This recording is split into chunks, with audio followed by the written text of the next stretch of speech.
கிறிஸ்துவுக்குள் பிரியமானவர்களே, இந்த ஆசீர்வதிக்கப்பட்ட மார்ச் மாதம் 13ஆம் நாளிலும் தினமொரு இறைவாக்கின் வழியாக உங்கள் ஒவ்வொருவரையும் சந்திப்பதில் மிக்க மகிழ்ச்சி.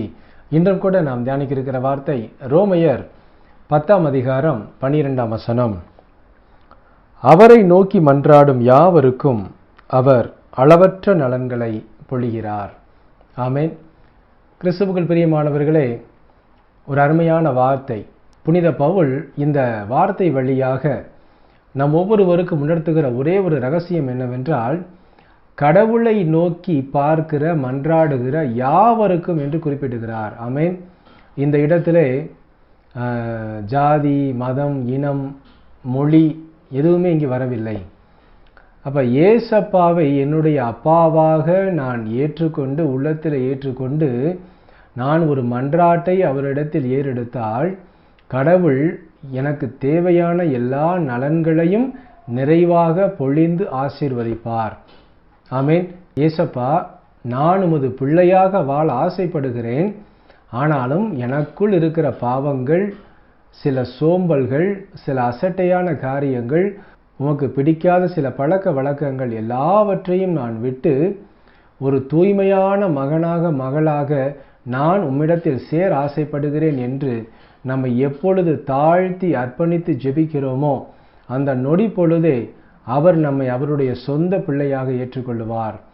அந்த சொந்த பிள்ளையாக ஏற்றுக்கொண்டால் போதும், நாம் என்ன வேண்டுதல்களை அவருடைய பாதத்தில் ஏறெடுக்கிறோமோ அந்த எல்லா வேண்டுதல்களுக்கும் தகப்பன் நிறைவாக பதில் கொடுப்பார். நம்மை எல்லா நலன்களினாலும் நிரப்பி ஆசீர்வதிப்பார்.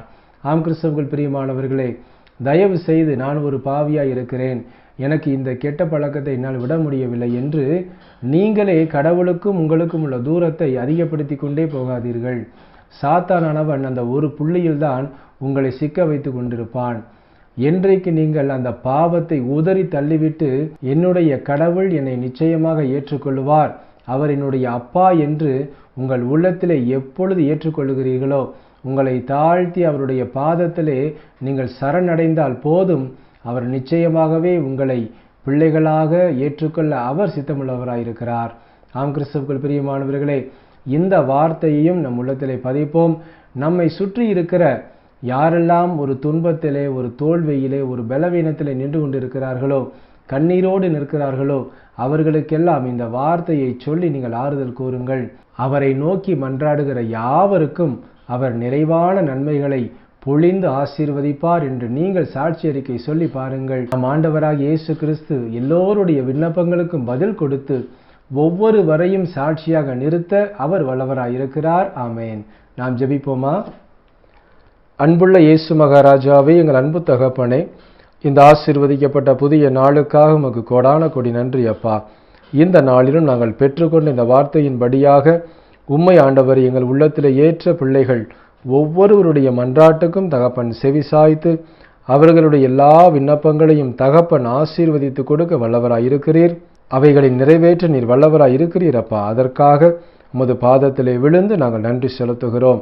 இன்றும் தன்னுடைய பிறந்த நாள் மற்றும் திருமண நாளை கொண்டாடும் உமது பிள்ளைகள் ஒவ்வொருவரையும் தகப்பன் எல்லா நன்மைகளினாலும் நிரப்பி ஆசீர்வதித்திட அர்ப்பணித்து ஜெபிக்கிறோம். இயேசு கிறிஸ்துவின் இனிய நாமத்திலே ஜெபிக்கிறோம் எங்கள் ஜீவனுள்ள நல்ல பிதாவே. ஆமேன். கிறிஸ்துவுக்குள் பிரியமானவர்களே, இன்று நாம் பெற்றுக்கொண்ட இந்த ஆசீரை நாம் ஒவ்வொருவருக்கும், நம் குடும்பத்தினர் ஒவ்வொருவருக்கும், நண்பர்கள் உறவினர்களுக்கும் நீங்கள் பறைசாற்றுங்கள். கடவுள் யாவருக்கும் பலனளிக்க, ஆசீரளிக்க அவர் வல்லவராயிருக்கிறார். ஆமேன்.